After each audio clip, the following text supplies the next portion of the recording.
Rapaziada, depois da conquista do Campeonato Brasileiro, o Flamengo pretende investir no futebol no que vem R$ 1 bilhão. Bora dar uma olhada aí no que a mídia fala sobre isso aí. Bora que bora. Lá de 300 mil pessoas ali no centro, no Rio de Janeiro, isso pelo título da Libertadores. Olha só, olha só. Ricardo, é bacana isso, né? Muito, muito. Essa festa do Flamengo vem, ao longo desses anos, vem se constituindo, né, na força que é o Flamengo, no que foi construído o Flamengo, né, ao longo dos anos, Galvão, né? Você vê essa estrutura formada que começa com Bandeira, com o próprio BAP, que fez essa participação também. Olha né? O Landim. Maravilhosa. Nessa hora eles estavam tudo de camisa. No final estava tudo sem camisa, por causa do calor. Calorão, né? Também não sei o que tinha na garrafa d'água, mas... Galvão. Casa, você também deve ficar feliz de ver uma coisa dessa. Quem ama o futebol fica feliz de ver isso. E tem outra coisa, você falou em mais ou menos 300 mil pessoas lá. Foi o cálculo da polícia. Então, 300 mil pessoas, o Flamengo encheria 4 Maracanãs só na comemoração do título. Maracanã de hoje. 4 Maracanãs de hoje, só na comemoração do título. Então isso mostra, deixa claro que o estádio do Rio de Janeiro, o Maracanã, ele tinha que ter continuado com aquela quantidade de pessoas que poderiam entrar. Porque o Flamengo, no auge, o Flamengo jogando para disputar títulos ou comemorando títulos, olha lá. Feira para ser o título, ele botava 150 mil pessoas. Exatamente. Então, assim, a torcida do Flamengo é essa. O time do Flamengo é fantástico, mereceu ganhar. E eu falei uma coisa sábado, que eu vou repetir aqui, vocês podem até se assustar, mas eu vou falar. Porque eu falei sábado no UOL, eu vou falar aqui. Ai, meu Deus. O Flamengo, para mim, o Flamengo é o melhor time do mundo fora da Europa. Eu concordo com você. Concorda comigo? Concordo absolutamente com você. Tirando os grandes times europeus... E quero falar disso na hora que for falar da Copa Intercontinental, porque é um absurdo o que fizeram na armação da Copa Intercontinental. Eu queria saber o que faz o presidente da Conmebol, como é o nome dele mesmo? Alejandro Domingues. E Samir Chaud, você não pode mudar o presidente da Conmebol, mas devia ter falado, devia ter pressionado, assim como a lei do Palmeiras, um dos dois podia ser campeão. Já eu explico. Colocar o Brasil no mesmo nível de Honduras, de Jamaica, México, de Canadá, de Estados Unidos. Isso é coisa de louco. É coisa de louco. Ô, Galvão, eu quero fazer... Fala. Isso é a força de uma paixão, né? Essa imagem é muito forte.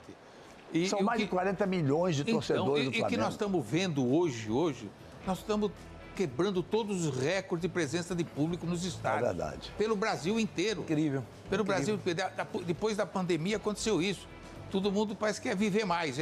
Nos shows estão lotados, nos jogos de futebol, todo tipo de espetáculo. As pessoas querem viver, porque a pandemia foi dura, foi difícil. E Galvão, Então, e dentro do é que a o força Bordão de uma paixão que cresce. É uma imagem linda. E esse time do Flamengo e a sua direção, ele vai crescer mais. Eu ia falar, eu ia deixar um pouco final, vou falar agora. Eu encontrei o presidente BAP, estava com o Marcos Mota, eu encontrei ele no aeroporto, e antes da final ele falou assim para mim: Ricardo, se eu ganhar a Libertadores, eu passo de 2 bi. De 2 bi. Se eu não ganhar, eu vou chegar a 1.900.000, mas se eu ganhar, e tem mais, se eu ganhar os 2 títulos ou perder, eu vou investir 1 bi o ano que vem. Galvão, não tem como disputar. É muito dinheiro. Eu acho que esse ano foram. Mas você vai para a Europa, o Real milhões. Madrid e o Barcelona são assim. Em relação A arrecadação é 2 Doideira, doideira. Você vai para a Inglaterra, o Manchester City, para onde foi o dinheiro árabe, o dinheiro russo, o Chelsea, eram times médios. E não tem SAF, isso aí não é SAF. É a paixão da torcida. Não é SAF. É a paixão da torcida. Não é SAF. Eu vou fazer uma pergunta aqui. Essa questão é bem interessante porque fala que vai investir 1 bi, mas não é 1 bi em contratação, né? Eu vou dar uma procurada em algum conteúdo na internet aí, ou alguma fonte. Dificilmente um clube do Brasil vai investir 1 bilhão em contratação. Eu acredito que seja contando folha salarial, encargos, impostos. Enfim, eu não me lembro de cabeça agora atualmente quanto que gira a folha do Flamengo, mas deve ter reajuste aí para esse ano que vem, né? Alguns jogadores devem sair, certamente. Sempre o Flamengo, quando vira a janela, negocia jogador, tem jogador final de contrato. Enfim, né, rapaziada? Complicado, né, rapaziada? Mas bora dar uma olhada aí, pessoal do óbvio que tá falando aí também a respeito desse assunto aí. Não, veja bem, porque no Brasil, porque as coisas mudam, porque é cíclico e não sei o quê. Olho na tela aí com a reportagem publicada pelo Rodrigo Matos sobre o faturamento que o Flamengo projeta para 2026. Aliás, um investimento. O Flamengo projeta aumentar investimento para 1 bilhão. Vou repetir. O Flamengo projeta aumentar investimento para 1 bilhão em futebol em 2026. Vamos lembrar que esse ano o Palmeiras, o principal rival do Flamengo, investiu 700 milhões e não ganhou nada. 800 não ganhou 800. Então o Flamengo projeta investir mais do que o dobro do que o Palmeiras investiu. Eu não vou nem falar dos outros, porque dá vontade até de chorar, mas é sobre isso que estamos falando, né? Se alguém acha que isso não vai ser suficiente para o Flamengo seguir dominando o futebol brasileiro, Às não vezes sei o que não é. será. Mas diga lá, Rodrigo. Então, vou fazer uma correção, Tirone. 1 bilhão considera a folha salarial. Então, é folha salarial mais contratação de jogadores. Ah, sim. Seria seria um investimento, essa informação que eu tive lá dentro, similar ao do Palmeiras desse ano. Algo como 700 milhões, 600 milhões em aquisição de direitos de jogadores. O clube gastou esse ano, sem impostos, em torno de 380 milhões, aí você tem um imposto aí de 20%, porque paga imposto para cada vez que você contrata um jogador do exterior, mas aí então é folha mais direitos, então, mas é um aumento em relação a esse ano. Esse ano o cálculo foi em torno de 750 milhões, pelo que eu ouvi, dos dois, folha mais direitos em jogadores, sem considerar esses 20% de impostos. Então, o BAP comentou isso com um ex-jogador que soltou isso, eu fui conferir, de fato a informação está correta, eu até esqueci quem é o ex-jogador, mas a informação está correta, tem essa previsão dele aumentar o investimento e, segundo me falaram, é sustentável em manter a poupança para a construção futura do estádio, que vai começar a ser feita a partir do ano que vem, ou vai começar a ter um acúmulo de caixa, é o plano do clube, mas para uma construção mais na frente, até porque nesse início a poupança é menor, né? Ela vai aumentando e a cada ano você vai aumentando o dinheiro que se acumula para a construção do estádio, que já é a decisão hoje do que vai ser feito com esse acúmulo de dinheiro e não pegando empréstimo. Mas então vai ter um aumento de aquisição ali de jogadores, vai ter um investimento provavelmente estar mais parecido com o que teve o Palmeiras esse ano.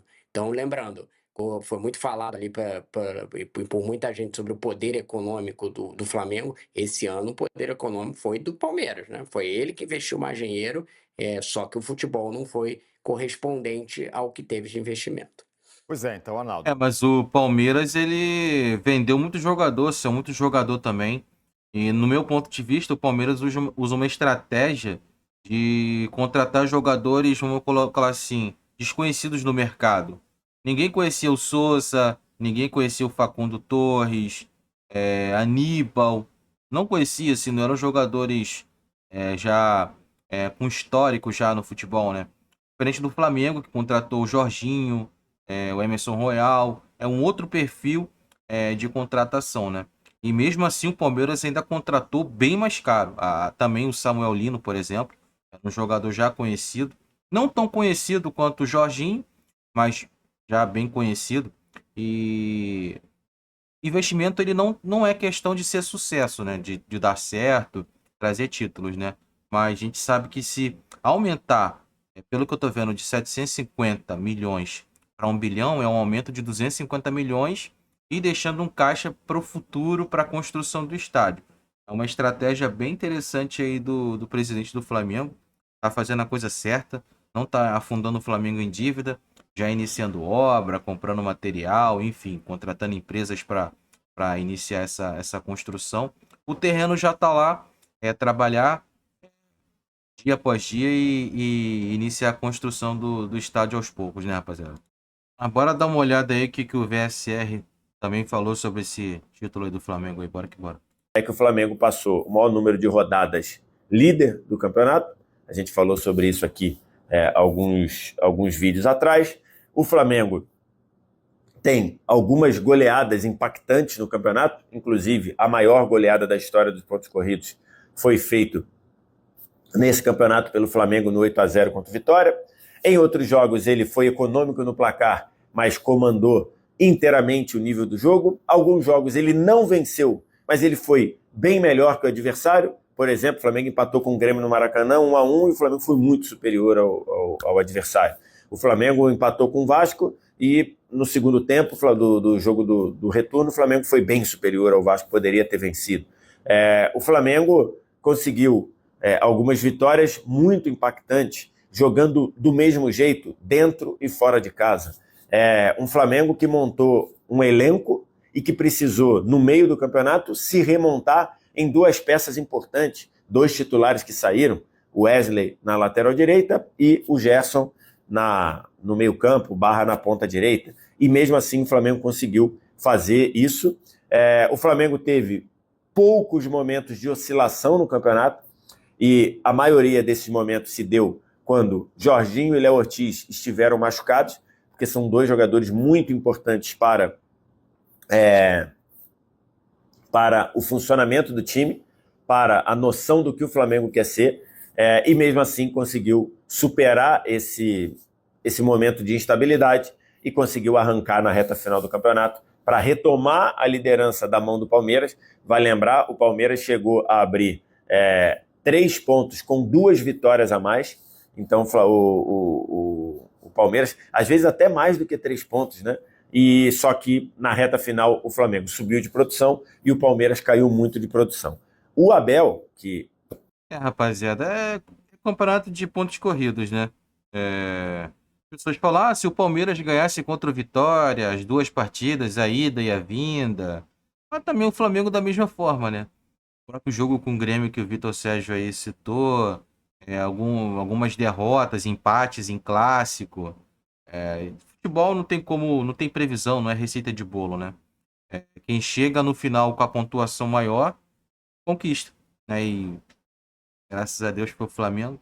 Estou muito feliz por isso. Libertadores Brasileiro 2025. Se Deus quiser, vai destravar isso aí. E ano que vem mais. Para Intercontinental é meio complicado, né? Porque tem o PSG, querendo ou não, é o europeu.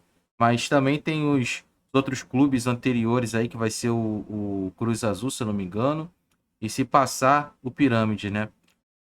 Então a gente espera que o Flamengo conquiste aí uma boa colocação nesse Intercontinental aí para fechar um ano com chave de ouro. Se não bater campeão, bater ali no segundo lugar ali, já vai, no meu ponto de vista, tá de bom tamanho, e de quebra já conquistou a classificação para o Mundial, aquele de 4 anos da FIFA, né? Show de bola, né, rapaziada? Mas é isso aí, esse é o vídeo, espero que vocês tenham curtido aí, beleza?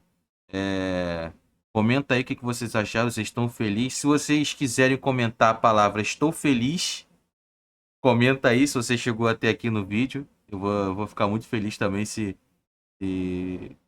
vocês comentarem isso, que eu sei que vocês estão até o final. Beleza? E se inscreva no canal aí, para não perder nenhum vídeo. Olá, rapaziada, é nóis. Até o próximo. Tamo junto. Valeu que valeu.